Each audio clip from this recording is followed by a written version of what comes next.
सीधे शुरू करते हैं इस नए विश्लेषण को। 2026 की ऐसी जानलेवा गर्मी जिसने पूरे देश में सारे पुराने रिकॉर्ड्स तोड़ दिए हैं।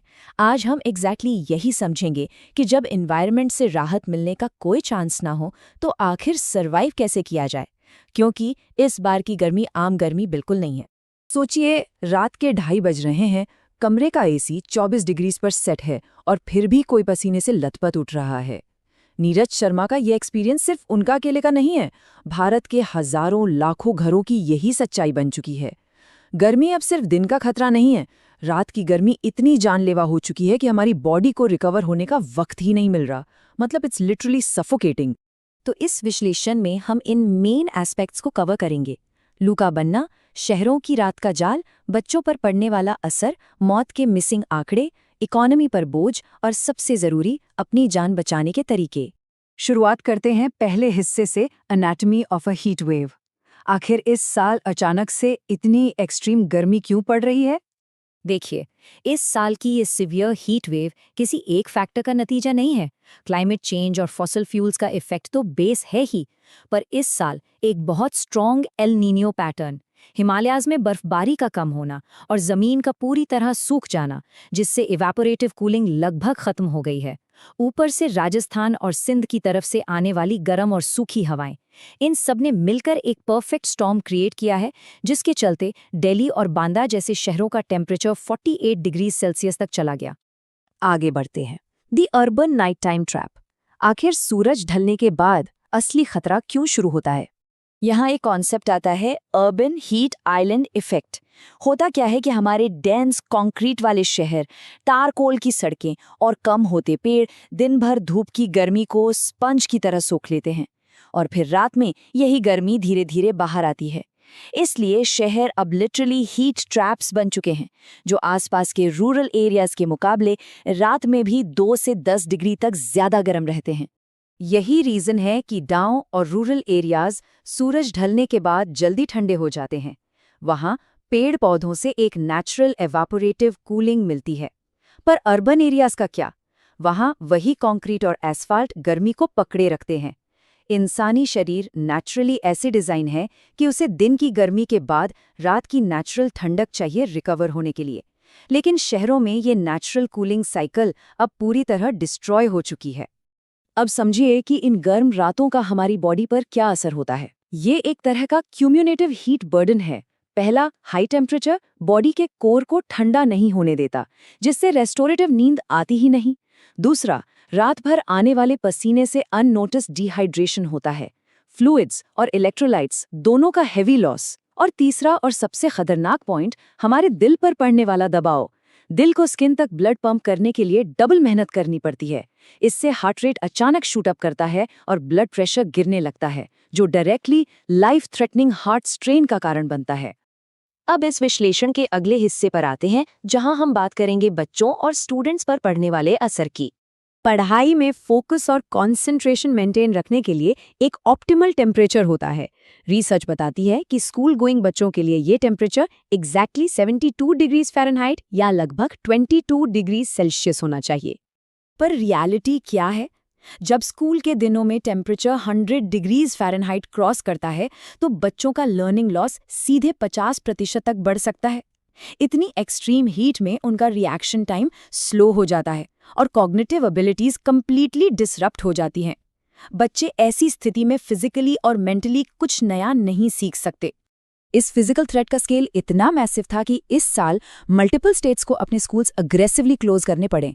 दिल्ली, बिहार, पंजाब, राजस्थान और हरियाणा, हर जगह छुट्टियां पहले करनी पड़ी या बढ़ानी पड़ी। बिहार में तो क्लास 5 तक के स्कूल्स पूरी तरह सस्पेंड करने पड़े ताकि बच्चों को हीट स्ट्रोक से बचाया जा सके।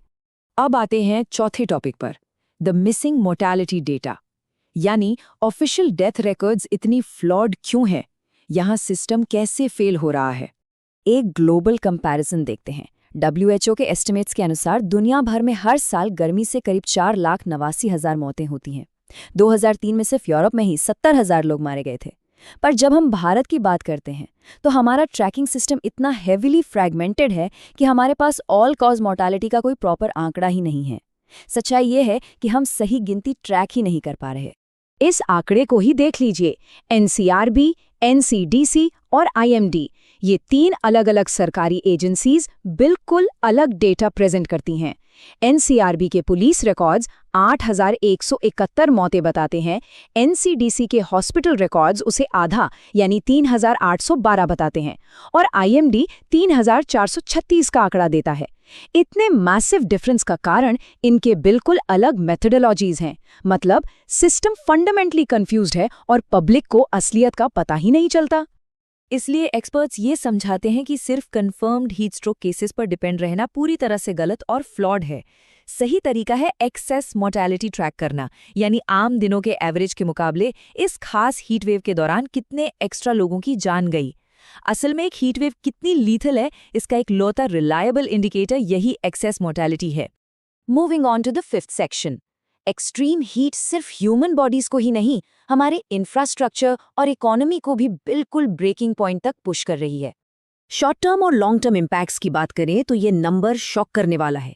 सिर्फ इस एक लेट अप्रैल हीट वेव की वजह से भारत की लगभग $341 बिलियन की इकोनॉमिक एक्टिविटी डायरेक्टली थ्रेट में आ गई। एक्सट्रीम टेम्परेचर्स का सीधा असर लेबर प्रोडक्टिविटी पर पड़ता है, काम रुकता है और इवेंचुअली इकोनॉमी सफर करती है। और जरा पावर ग्रिड की हालत देखिए। अप्रैल 2026 में ही पीक पावर डिमांड अचानक 256 गीगावाट्स के रिकॉर्ड लेवल पर पहुंच गई।